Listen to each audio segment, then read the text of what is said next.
Chapter 3. Kaeron was running as fast as he could through the crowded streets of Viandra. His heart was pounding in his ears, but he ignored it, avoiding a head-on collision with a vampire injecting himself with blood as Kaeron dashed into the alley. "Watch it, you little shit," the vamp hissed. Kaeron didn't look back at the junkie. He just continued sprinting forward. The sounds of pounding footsteps entering the alley behind him sang through his blood. "Get back here, kid," the fat leopard shifter, who Kaeron had just pickpocketed, shouted. He had to give the shifter credit for noticing, especially after Kaeron had been so careful and for being as quick as he was in his leopard form, even though it looked like he had ate an entire griffin in a single sitting. It was pointless, however. The shifter was fast, but Kaeron knew this game like the back of his hand. He'd lose the shifter in less than 2 minutes. He took a right, jumping a knocked-over trash can. A woman was lying on the ground. He spared her a quick glance. She was crying, and a nasty bruise marred her cheek. Kaeron was halfway down the alley when he heard the shifter shout in pain, and then a new male voice say, "Now look what you did, you stupid bitch." Kaeron did not look back as he took another right. He saw her peeking her tiny head out the slightly ajar door before he heard her. "Hurry, pee," his sister urged, waving frantically at him. He dashed over to the rundown apartment building and slipped in after his sister, carefully closing the door behind him. "Why are you down here?" he hissed at Lex, grabbing her hand and practically dragged her towards their room on the second floor. "Ow. "You're hurting me," she cried. He paused for only a moment, leashing his temper and loosening his grip, then continued up the stairs, pulling her with him. "Why did you leave the room? If Rick finds out, you'll get into trouble," he said, trying to calm his ragged breathing. "I'm hungry," she said dryly. He sighed as they rounded the corner to the first room on the second floor, their room.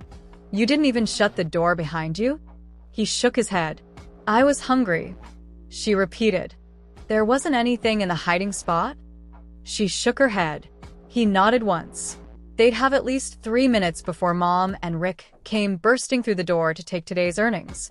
He pushed her inside gently, shutting the door behind them, ran to his and his sister's shared room, into the closet, took a few Vorks coins from his pockets, and shoved them into the space above where he had 800 Vorks coins saved.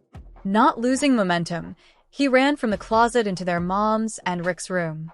He was sure that just because Lex hadn't found any snacks in the place Rick normally hid them, didn't mean he didn't have a few hidden around somewhere. He abused pixie dust and was always snacking because of it. He must have realized somebody had been stealing his snacks and had hidden them somewhere new. He thought to the woman in the alley.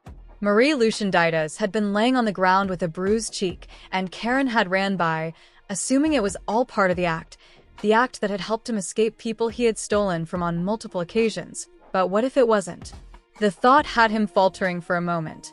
Had she taken the punishment for them? Would he stop at just her? Problems for later. He continued to search. "Found it," he exclaimed victoriously, lifting a box of cookies. "So, you've been the one getting into my snacks," an angry, high-pitched voice said from behind him.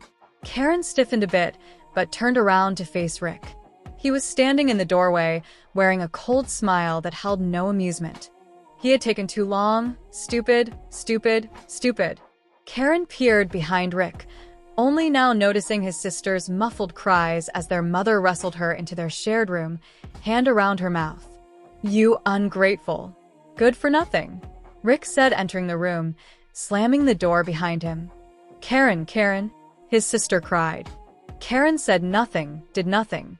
He took the beating, even let the bastard bend his index finger back. Snap. A roaring silence pounded in his ears, and then... Kaeron, his eyes flung open, searching wildly. He couldn't breathe. 2 long arms wrapped around his head, pulling him into a powerful embrace. Her almond and caramel scent told him who was holding him before she spoke. "I'm here, Kaeron, it's okay. You're safe. I'm not going anywhere, just breathe," Lex said, stroking his hair. It took a few minutes to master himself, Lex sitting with him the entire time, stroking his hair in a soothing, repetitive motion. "I'm okay now," he said, sweat coating his forehead. "Yes, you are." A statement, not a question. She kissed his sweaty forehead before letting go. So, is there a reason you're sleeping in front of my room door? Shit, he must have fallen asleep keeping an eye on the girl. He stood, extending a hand to her as he did. We have a guest. Lillian eyed the hand outstretched to her, and the girl who the hand belonged to. A beautiful light-skinned girl, covered in tattoos just like Kaeron. She had long dyed fire red hair and those same night sky, black eyes that Kaeron had, that held that calculative, distrusting look within. She was smiling, however, a warm, inviting smile, as she waited for Lillian to take her extended hand, but something about it felt like a test, and Lillian couldn't help but feel sorry for the girl. She couldn't be much older than Lillian, and to be this distrusting, what could she have seen or experienced in her short life to have made her so? She gave the girl a weary smile and took her hand in her own. Nice to meet you. My name is Lillian Hearthstone. The girl's smile grew a bit. Lexi Lucian Deitas, but people call me Lex. Karen's middle name was Lucian, fitting. She pushed down the thought as they released each other's hands. They had been outside the room Lillian had been staying in. Karen's hand was up, clearly about to knock, when she had opened the door, the noise they had been making beforehand waking her from her restless sleep. Now they stood around the couch in the living room. Kaeron didn't stop examining his cracked phone as he spoke. The girl is wanted by Talion. She's got a 35 million bounty to be captured and returned to him alive. Lillian willed her face to stay impassive as Lex looked from her, to Kaeron, then back to her, a frown on her face. Why? Lex said, shocking Lillian by asking her and not Kaeron, something like concern in her voice. Softer than she wanted, Lillian said. He wants me to have his children when I turn 16 in 3 months. It has something to do with my heritage. I don't know. She stopped talking as she witnessed the intensity that lined the girl's body. She was shaking, and her face was contorted from. Was that fear? Lex turned fully to face her brother. You're not going to give her to him, are you? She spoke in a shaky whisper. Kaeron dropped the phone, strode over to his sister, and pulled her into a hug. Of course not, you know I would never. Lillian's jaw dropped. She should look away. Clearly they were having some kind of a moment, but she couldn't help it. Kaeron Deitas, the fire breather, one of the most notorious bounty hunters on this side of the continent, was being considerate and nice, and God forbid she say it. He was being sweet. He let go of Lex and met Lillian's shocked gaze with a frown. What? She shook her head. Nothing, it's just. In no universe would I have expected you to be a person. Like with a heartbeat. That felt such pesky things like emotions other than annoyance or anger. He scowled at her, but Lex laughed. I like her. Lex grinned at her, and Lillian returned it. He scoffed. Okay, girl, you heard her say her name was Lillian. Lex reprimanded him. He pinned Lex with the same stare he had given Lillian when she had tried to correct him, and Lillian couldn't help but squirm, as if she were the one that look were directed towards. Lex, however, shot a look back so vicious, it made Lillian feel bad for the guy. They were having a silent battle, and he seemed to be losing. He sighed. Okay. Lillian. The word came out strained, as if it actually pained him to say it, and she had to stifle a laugh at the effort. You've told us a story, and unless there's something you'd like to add. He pointed to the door. You're free to go. Her mouth dried. It was time. She had been dreading this moment ever since she had come up with the idea last night, and was the reason she had hardly slept. She forced herself to breathe.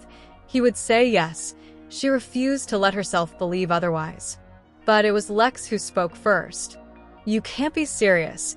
We can't just abandon her to her fate. That would make us no better than the people who'd hunt her like an animal. She's just a girl P. He flinched at the nickname, but said nothing. Actually, I was going to ask for your assistance. Lillian said quietly. They both looked at her. She cleared her throat and took a breath, allowing for a heartbeat of silence before continuing. I told you. She pointed at Kaeron. That I was taken from my homeland as a child, and I don't remember much of anything of my parents.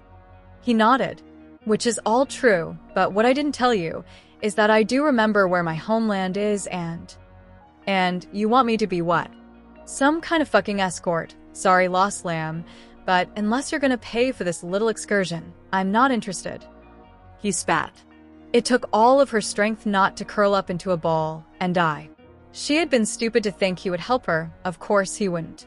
He wore a person's skin, but he was no human. Fine, she said dryly, and headed for the door only to be intercepted by Lex. She stood with her hands out blocking Lillian's path, and the look she leveled at her brother would have made a boulder shrink. They were having another one of their silent conversations. But she's a stranger, Lex, and you know I don't do pro bono. He finally said through his gritted teeth. Really, P? I can't just leave. What about you? He tried. I'll come with. Summer break started a week ago. I've got plenty of time. She looked at Lillian. Where is it we'd be going? Lillian looked at the girl and whispered, Itara. What? They both exclaimed simultaneously, Lex going so far as to put a hand over her mouth in surprise. You want me to take you to the City of Angels? He barked a laugh. You see what I mean, Lex? I've never seen nor heard of anybody that was born in Itara. She has to be lying or caught up in some real deep shit. Either way, I don't want to get caught up in it, so no, I will not be helping her. End of discussion. No, not end of discussion. She took a deep breath and softened her tone. Kaeron, she's a human girl, younger than I am. She won't make it. Even if she weren't being pursued, the Pumi desert is crawling with demons and terrifying creatures. No human could possibly survive on their own. We have to help her. He grinded his teeth, rubbing his temples.